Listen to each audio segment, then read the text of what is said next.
Bim. Get that. It's live debate time. We've now called it, or I've called it, what a week that was. 2022, week 2. And hopefully it's going to be a better programme than last week's, which was the first ever one I've done. Although I'm having issues already with the thinking Bob. See if this works. Yeah, we're on, we're off, we're away. So, what a week that was. Live debate. Feel free to chat in the chat room, share, subscribe, like, etc, etc, etc. I've got my uniform on for doing serious stuff, and I do lots of other stuff as well, but we're doing serious stuff today. So, what a week that was, is what we're called, and the reason for that is it's been a heck of a week. It's been a week when US shortages have reached the news in the United States of America. Empty shelves everywhere, and I mean everywhere. Also in Australia. It's not just England, it's not Brexit. I mean, Brexit's got nothing to do with Australia or anything to do with well, anywhere else really. It's just basically worldwide shortage of stuff. So yeah, stop blaming Brexit for it. It's not Brexit's fault. I'm not saying it's not the only reason why we've got it, but I mean, anyway, Pope Francis is well known for music, and he went to a music shop this week and bought a CD after about 12 minutes of choosing, which I don't think is very long at all, so I think he knew what he wanted when he went in. Does he carry cash though? Well, nobody knows. And also this week we had a computer game taking over the world. I can't remember what it's called now, but that thing there, it's appeared everywhere on the internet web. People saying they've done really well with all these weird scores that mean nothing to me. Yeah, it's something to do with mobile phone. I don't play games on mobile phones. So yeah, that was the week that was. But main headline this week was Bumbling Boris. Basically, up creek without a paddle. It turns out that there were parties at Number 10. Who knew? A couple of years ago, whilst we were all behaving ourselves, well, most of us. I mean, they're having parties next door, I'll be honest with you. They're as bad as Boris. One of them's a carer as well. Disgusting behaviour. Nearly reported him twice. Anyway, that's beside the side. So Bumbling Boris and his mates were having parties and drinks, and then his mates without Boris were having parties and drinks as well. So it's all been a bit up in the air and a bit of nonsense going on, and people getting really upset. Rightly so. And Boris, pictured here, looking very sheepish indeed, was in the House of Commons and actually apologised. It was bizarre to see, I'll be honest with you, seeing a Prime Minister apologise for being an absolute idiot. But let's have a bit closer look at him. He did. He apologised for being an idiot. And it's like, yeah, about time too. However, he's not the only idiot. I have this thing about people who go around in shops, on buses, anywhere, and don't wear masks when they are not exempt. They're as bad as Boris. You cannot criticise Boris if you've done that. End of. There's no discussion there. If you have walked around places without a mask on anywhere when you should have had a mask on because you can't be arsed, then you're a bigger plonker, or as big a plonker as Boris. So stop whinging about Boris and do something else instead with your time. Don't forget you can join in. You can disagree with me and agree with me if you want. Otherwise, this is a very short broadcast. Ooh. Short broadcast, eh? Yeah. Of course, COVID is still a thing, and it will be for years to come.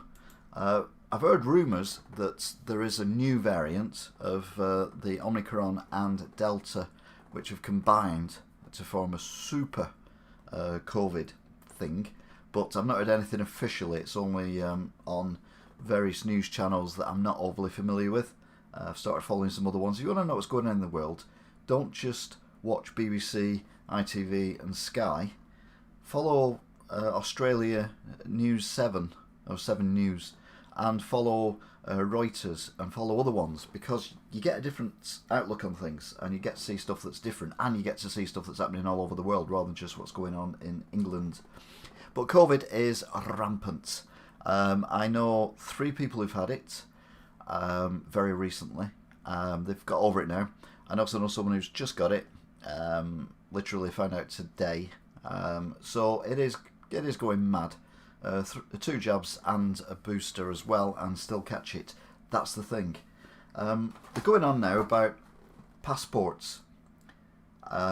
Basically, if you want to go anywhere, you've got to have a passport to get there, get in there. So like nightclub or something like that.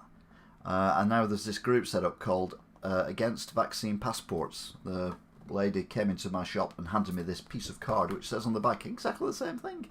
So it's a bit like, yeah. But basically, from our children, our future and our freedom.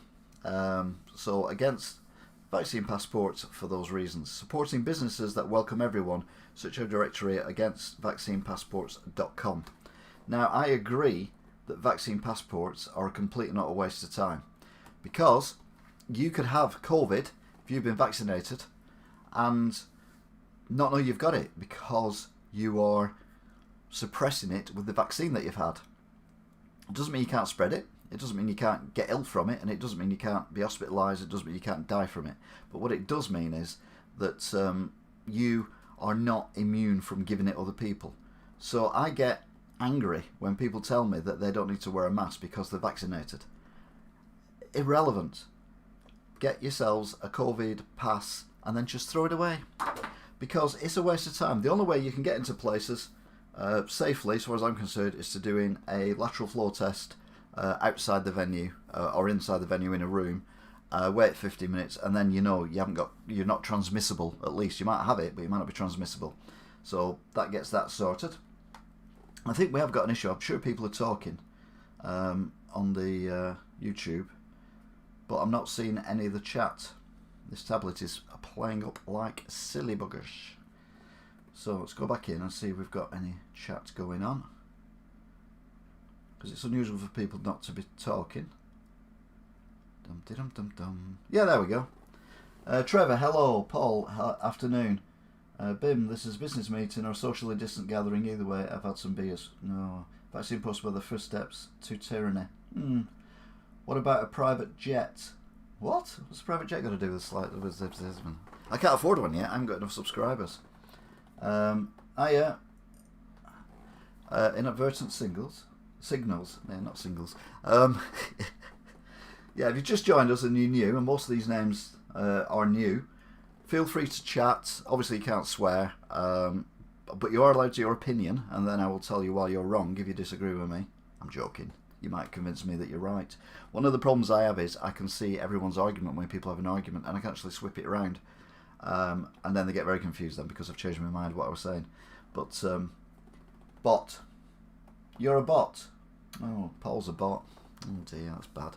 Anyway, where was I up to? Oh yeah. COVID passports. Complete waste of time. Utter nonsense. If you're that worried about people coming into your premises, get them to have a COVID test on your doorstep or in a room designated for that kind of thing. Anything else, complete waste of time.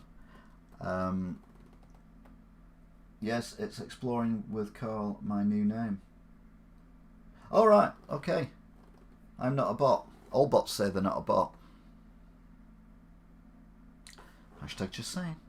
Anyway, we'll come back to COVID. So there is possibly a new variant that may well be causing, well, if it's as transmissible as the Omicron and as deadly as Delta, then we could be up the creek without a paddle. We could be up there with Boris. Oh, Mrs.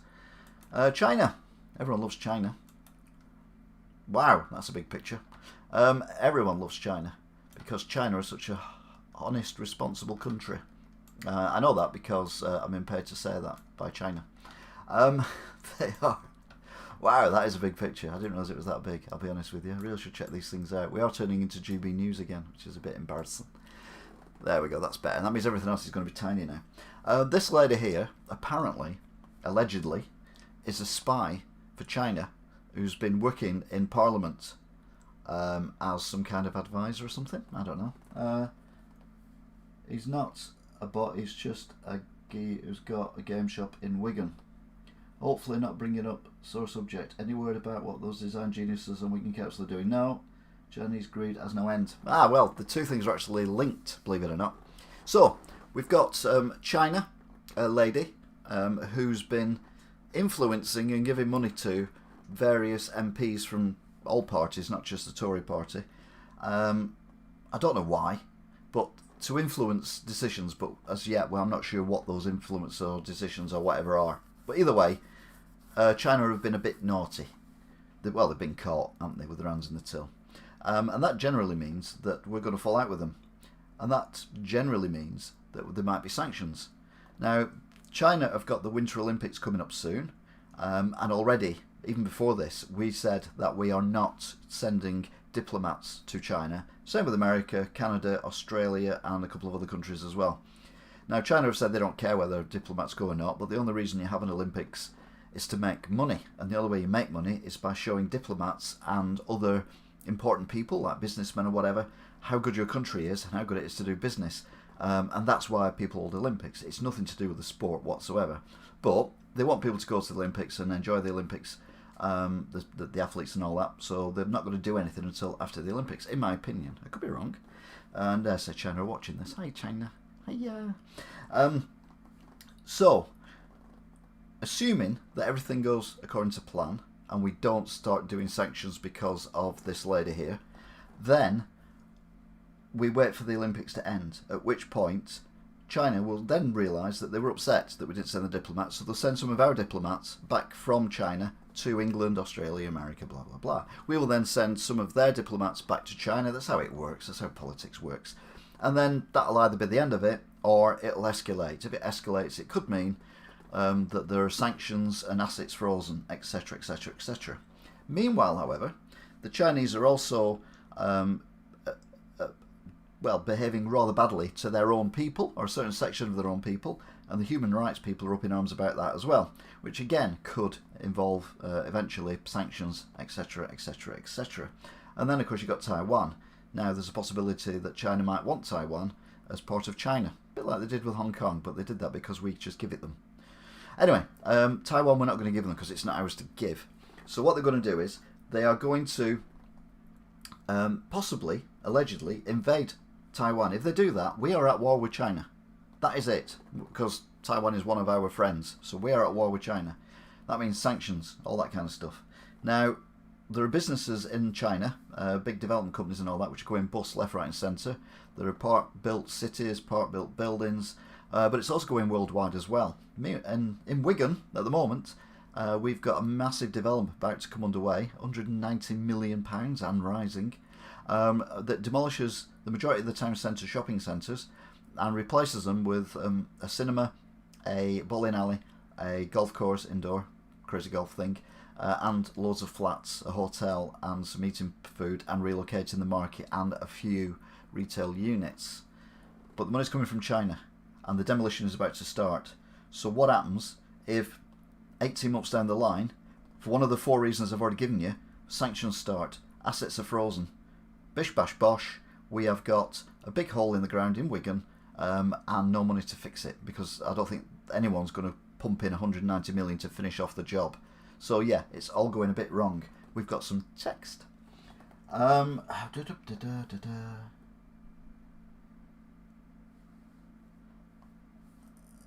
communist country shouldn't have the power to decide what capitalist countries should do.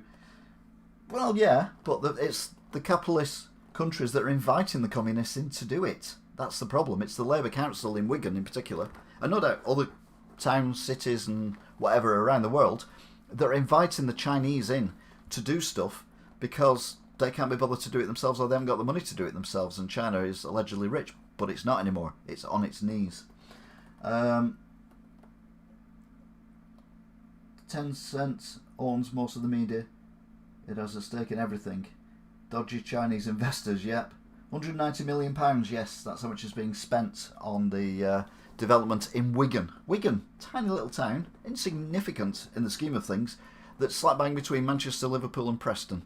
If you draw the triangle of Manchester, Liverpool and Preston, Wigan's about there. That looks a bit rude, I didn't mean to be. Anyway. Did Laticsova now Wigan Market? Yeah, it's not quite the same thing, but yeah, that was an individual. It's just scary that China has got as much power as it's got, but it can't just come in and say, right, we're going to do this. It has to be invited in. And the council are saying in Wigan that it's all above board, everything's fine, everything's going to be okay and all that. And I'm like, no, there are reasons why we shouldn't be dealing with China. I mean, not just the fact that the things I've said, but the fact that those things exist and they could stop the money, and then we end up with a building site or a demolition site in the Wigan Town Centre instead of a rundown shopping centre. There are easier ways and cheaper ways of doing it, and that's where the Wigan Watch vlog comes in. So watch the Wigan vlog, Wigan Watch vlogs, if you want to know more about Wigan. But back to all these sanctions and everything with our Chinese counterparts. I predict that there will be sanctions, and we know that you can seize assets of countries, because we've done it with Afghanistan, we've done it Iraq, Iran, and various other ones as well, Taliban, even if they are legitimately in the UK in a legitimate UK bank account. If that money's come from China, it's frozen. So just because the money might be over here already doesn't mean we get to spend it. So Wigan knocked down and never rebuilt. We don't know. We don't know. It might be rebuilt. It might all be wonderful. But you've got to have that thing in the back of your mind that it might not work. It might not get finished. It might not even get started. So, yeah, just keep an eye on that one and keep watching the Wigan Watch vlogs, because I might be biased, but I think they're very good. The guy who does them is a genius. Talks rubbish sometimes, a bit like now. But there you go. What can you do? Meanwhile, this is going to be tiny. Yeah, I knew that was going to be tiny. I mean, size isn't everything, obviously, but yeah, that's tiny. That's how tiny he wants to be, I'll be honest with you. But sadly, we're going to make him bigger. There you go. Prince Andrew. Sorry. Andrew Windsor. Not a prince anymore. Not any royalty anymore. The Queen has stripped him of all his titles, including all the army stuff he's done, all his medals, everything. He's just now a normal human being like the rest of us. I said last week that he was on trial, or not on trial, he was going to get prosecuted for alleged incidents that occurred with the young lady in the picture when she was 17. But he kind of wangled out of it because it turned out she'd signed something saying that she wouldn't prosecute anyone or try and get money off anyone or anything, because she signed this document and got paid $500,000. And I said at the time, if I was up the creek being accused of various immoral things, I'd sooner the police actually investigate it and it go to court and get a jury or a judge or someone to actually say, no, that never happened, you're a free person, you're free to go, blah, blah, blah, rather than try and wriggle out of it with a rather bizarre letter that was signed years ago for no apparent reason other than $500,000. Anyway, it turns out he might have to do that after all. So I think if he's innocent, then just go with it and get found innocent and then get on with your life. Can't say any more than that because it's a legal case. In America though, not over here.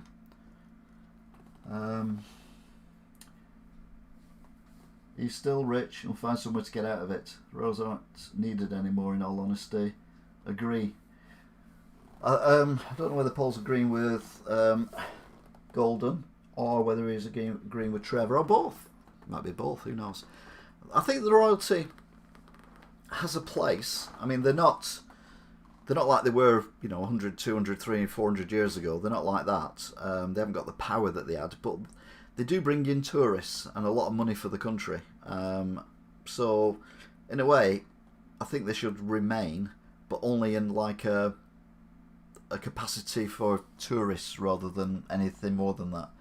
Which technically they already are, aren't they? Changing of the guard, Queen's birthdays, all that kind of gubbins. So, yeah, I think they should stay, but they're not really Trebor. They're only a figurehead now. Yeah, exactly. So, yeah, I think they serve as a purpose for foreigners coming over here. But, yeah, other than that, not much. Having said that, William might be good. Problem is we have to put it with Charles first. I think that's why the Queen's hanging on. just in case Charles pops his clogs before she pops her clogs. That might do the country good. That'd be something. Yeah, that'd be something good. We'd like that. So then we go back to again another thing from last week. Oh, hang on. Trial by media though, definitely guilty. Either way, he was been found out. Michael Jackson went to court, but it followed him. Yeah, once you're tarred with a brush like that, that's it. Even if you are an innocent or whatever. I mean, you talk about Michael Jackson. I'm pretty sure that Michael Jackson was not doing anything. I mean, I don't know, obviously, but I mean, my judgment on it was he wasn't doing anything malicious. He was just a child in a man's body because he never had a childhood. His dad used to beat him up all the time when he was 5 or 6 to make him sing and do stuff, and he never had a childhood. So I think the only people he could relate to were under 10s, and that seems to be or that kind of age group, and it seemed to be comfortable with those people because they wouldn't judge him. They'd just take him for who he was, and I think whatever happened was probably innocent, although be frowned upon these days. Andrew, however, yeah, well, like I said to you last week, I should have dug it out. I'll dig it out for next week. I don't know where it is though, to be fair. I've got a Spitting Image annual, and in the centre pages of it is a young, because obviously it's Spitting Image, so it's like the 1980s, 1990s, young Prince Andrew sprawled out on a launch too, completely naked, but instead of his winky and all that, it's got a big pile of sausages, because he was a Jack the Lad. So, yeah, it's hardly a surprise we are where we are now, in my opinion. Anyway, let's look at someone's head. Yeah, Djokovic. He's back in the news again. Now, when I spoke to you last week, he was in trouble. Well, was he in trouble? I don't know what he was, to be fair.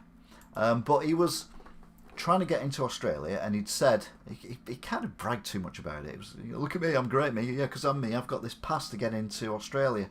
I didn't need it. No one else could do it, but I can because I'm me, blah, blah, blah. And then the Australian said, actually, mate, nah, you can go in a detention centre while we figure this out.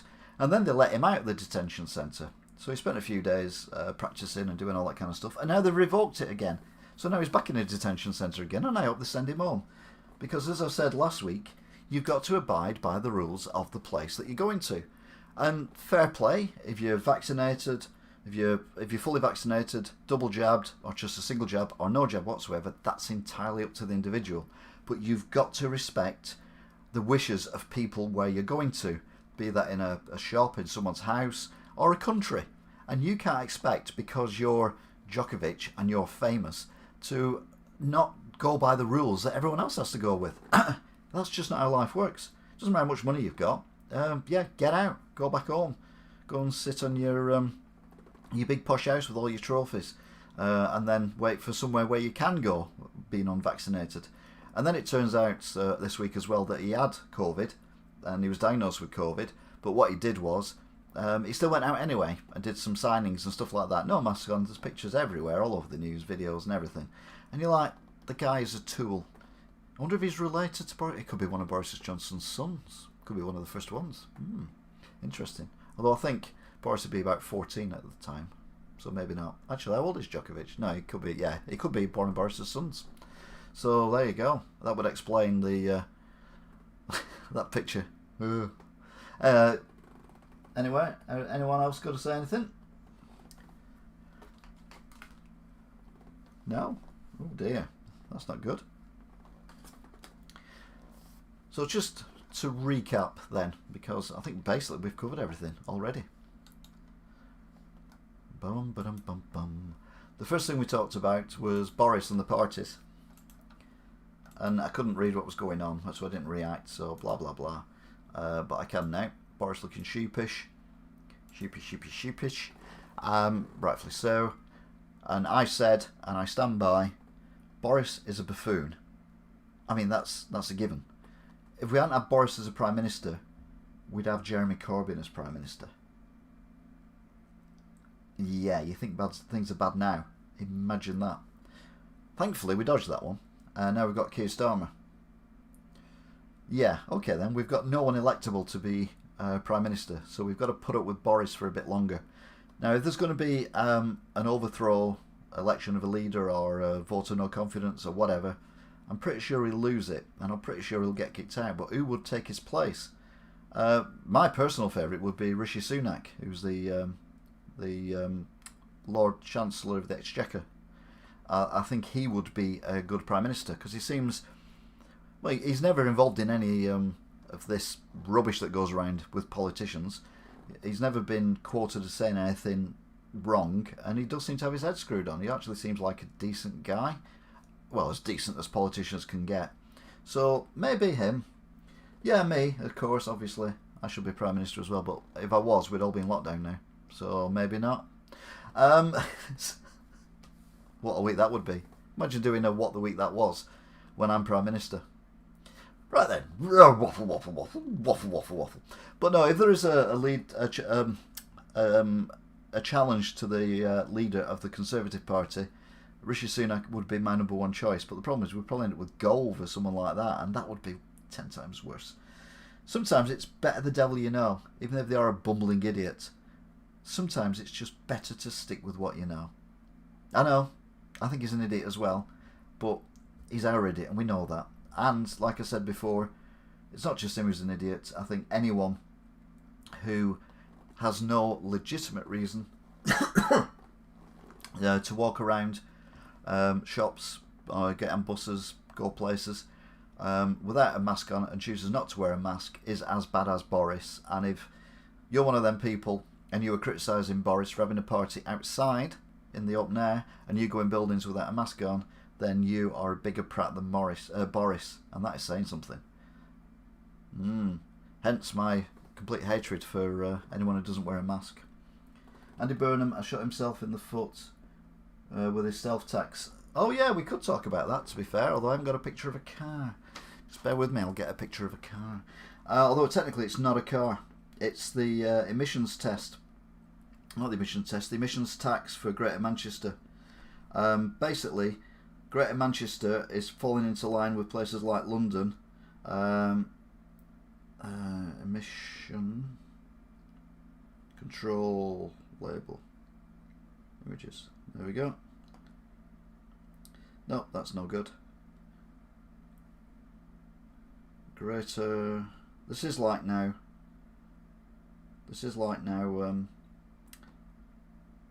GBTV. Greater Manchester. Okay, search. Oof. That'll do. Dum-de-dum, dum-dum. Download. It's gone. Or was it in there? Things I do for you guys, I tell you what. I need more subscribers to put up with this rubbish. I'm joking. More subscribers would be good though. Right, that should now have moved its way across to Gino's. It's not a car. I know it's not a car. That's what I said. What about Boris's apartment from taxpayers' money? It wasn't taxpayers' money. Boris's apartment was paid by a donor. But he didn't declare that someone had paid for his apartment to be done. But he's now paid for it himself. It wasn't our money that paid for it. It was someone else's money. But you have to declare when people give you money for whatever reason that they've given you money for whatever reason. And he didn't do that. So as a way of apologising, he paid for it himself out of his own money. Which means all his kids had no food that week. But, you know, what can you do? Allegedly. Right. Oh, where are we on? What? No. That one. That one. Dum-de-dum-dum-dum. There we go. So it's the clean air zone that we're doing in Greater Manchester. It's not just Wigan, it's all of Greater Manchester. And this is a government-led initiative, but every council in Greater Manchester, and apparently there's 10 of them, have voted for it. And initially it's going to be older lorries, older buses and older vans that have to pay, if I heard it right today on the news, from £10 a day to travel in Greater Manchester to £65 a day to travel in Greater Manchester.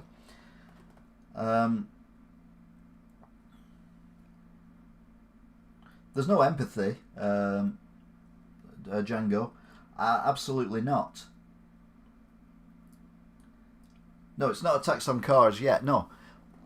So basically, what this is, these signs are popping up everywhere. I found one in one of the Wigan Watch, and I'm like, "What's that?" First I'd heard of it was the sign going up, and it's a green air thing. So basically, it's to make the air healthier for people, less polluted. It kind of makes sense in a way, but the way they're doing it doesn't make sense. It's an absolute travesty. Small companies who have older vehicles, because they're a small company, they can't afford £150,000 to buy a brand new truck with zero emissions. They have to buy one for 20 grand that's been around for 20 years and just keep the thing on the road to earn their money. They're going to have to pay probably about 65 quid a day to use that. That's extra money on top of the fuel rises that have gone on, which, to be fair, nothing to do with the government. That is an international thing. Although the tax that we pay on fuel is ridiculous. Now, Rishi Sunak said today that the economy has bounced back to where it was before the pandemic. So I'm sure if we could do so much as what we could do with the pandemic, giving out grants left, right and centre and doing this, that and the other, furlough and all that money we spent, which obviously we need to pay back.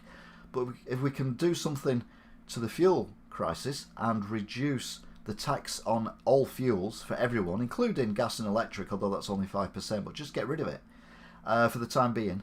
And hopefully it would offset the cost for this kind of thing going on.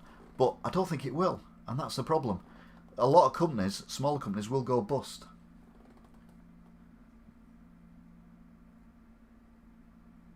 There's one on Greenhoff Street near Mackey's. There's always traffic there. Oh, the signs. Yeah, they're all over. I thought they were on the border of the signs, so unless every time you drive into one. So we're in Wigan.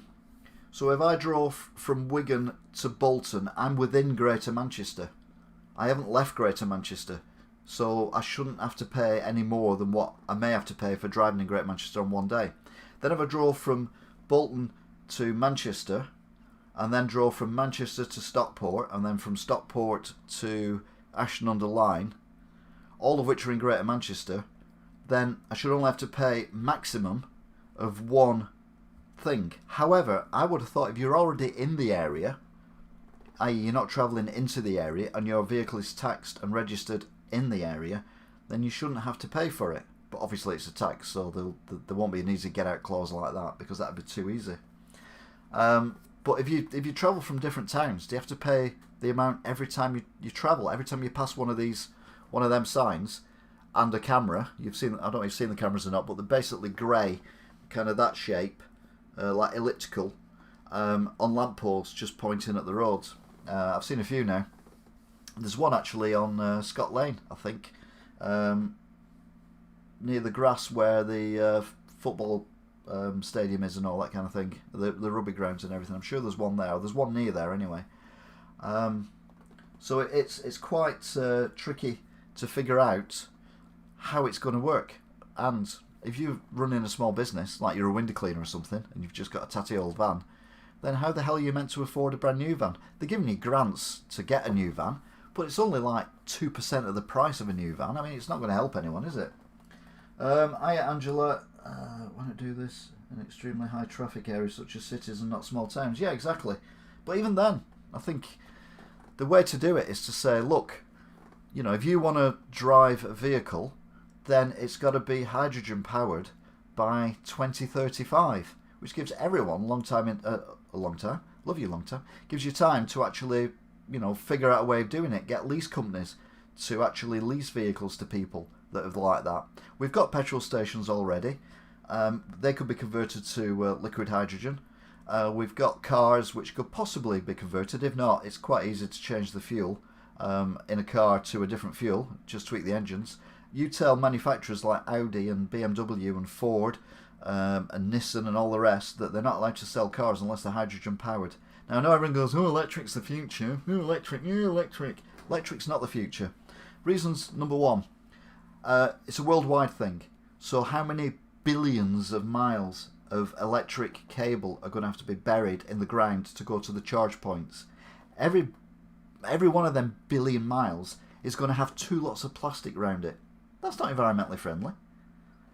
Secondly, where does all the battery components come from? Underground, often mined by kids, allegedly, and then shipped around the world. Not environmentally friendly. Third thing, when the cars come to the end of their life, i.e. 15, 20 years, depending on how often you use them, I suppose, where are you supposed to put the batteries that the cars are in? Do you just scrap the whole car? But you can't just throw the batteries away. You can't repair the batteries. The batteries are gone. You need to take them apart and then recycle everything individually. That's not green either. Hydrogen, it's there. It'll work for planes, it'll work for lorries, it'll work for buses, it'll work for cars. Electric, complete and utter waste of time. Absolute rubbish.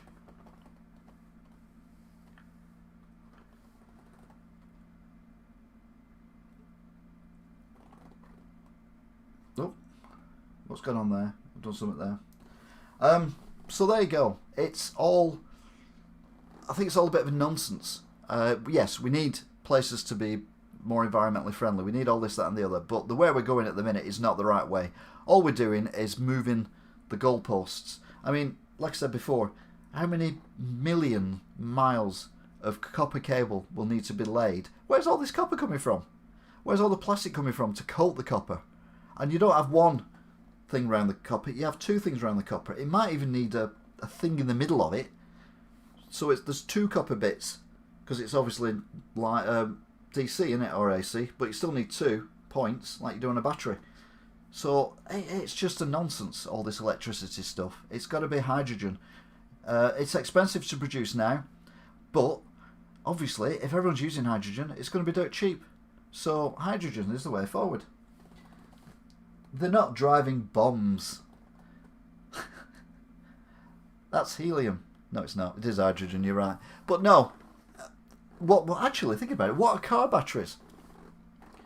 What happens when a car gets T-boned by a lorry, say, on a motorway, because it happens, and it's an electric car, and it catches fire?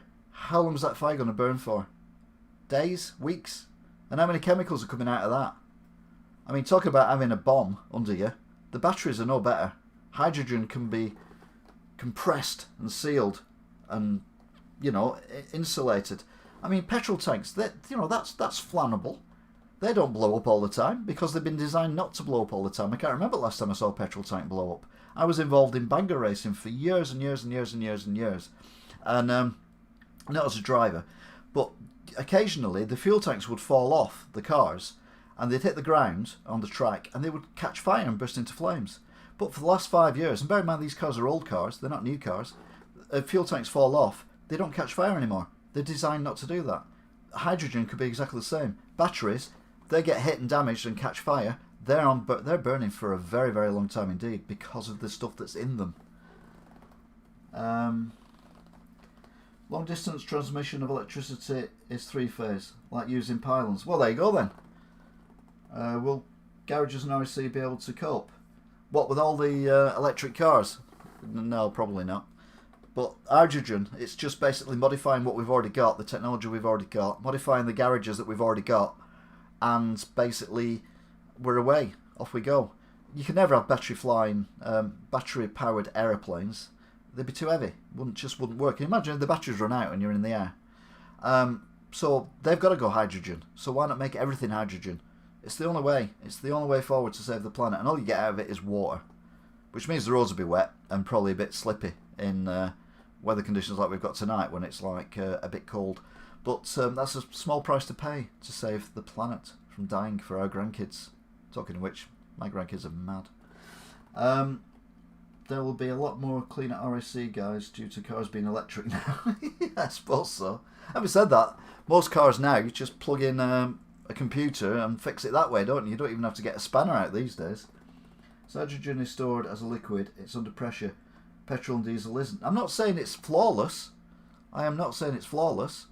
What I'm saying is it's a safer bet. And you probably wouldn't need as big a fuel tank either for the same amount of distance travelled. So if you think of the fuel tank size shrinking, but the range of the car or the van or the lorry remaining, then you're going to be fine. It's going to be fine. How many garage workers will know what to do with a fault? Unless they're a computer engineer, probably very few. Especially the old guys, my generation, would be completely knackered. Mind you, I'm that rubbish, I can't even change a tyre myself, or even change the oil on my car. I've not got a clue how to do it. And that said, I opened the bonnet of my car for the first time a couple of weeks ago to put the water in, because the water thing had run out. And the engine, I'm like, what the hell is that? It was just like this, yeah. I was like, yeah, I'll leave that. If you look up James May drive time, he has electric cars. Yeah, lots of people have electric cars. I'm not saying that electric cars don't have a place. What I'm saying is they are not the solution to the world problems. The solution to the world problems is not electric. Never has been, never will be.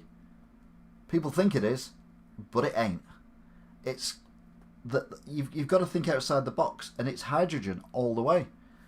It's the only fuel source that gives out water as well, just gives out water. I mean, you don't even need an exhaust, I wouldn't have thought. It just drips out the bottom of the car. It's just more friendly, and it's doable. You can buy LPG, which is similar to hydrogen, not quite the same, but similar. In a few places, you just need different tanks. You can modify garages. You don't have to go around electrifying the whole world with these bloody electric points. Hydrogen. Oh, he has a hydrogen car. Is that what you're saying? I know there are a few out there, but I didn't know anyone had one. Anyway, I think that's it. We've done 40 minutes, which is long enough, I think, for these things.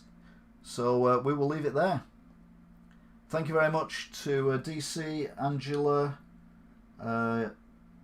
Django, Jim, Trevor, Paul, Jim, Golden Deagle, Master of the Shadow Clan. Fantastic name. I think that's it. Oh, inadvertent signals. Yeah, thank you very much for watching, if indeed you still are. And we'll do this again. It does, right, okay. We will do this again next week. These are a different stream for me, and I'm still learning what it is. But we now call it What a Week That Was. So it needs a bit of modification. Like I said, it's going to evolve as time goes on. It won't be like this. Well, it's not like last week's. This is far worse put together. Although I very quickly got the image of the thing up, didn't I? Yeah. Oh, don't start me on 20 mile an hour zones. Just noticed that there. Oh no. That's a story for another day. Anyway, let's see what the next week brings. Oh my God, I sound like it's the last leg now. We'll see you next time for the last leg next week. No, last leg next whatever. I don't know. So what a week that was. The question is, oh, I'm going to end this on this. I'm not going to say goodbye. I'm going to end this on this. Are you ready for this one? Are you ready for this? You have to like it if you like this. I'm so excited. Thank you for watching the second What a Week That Was. Join me next week for the third and see what a week next week was.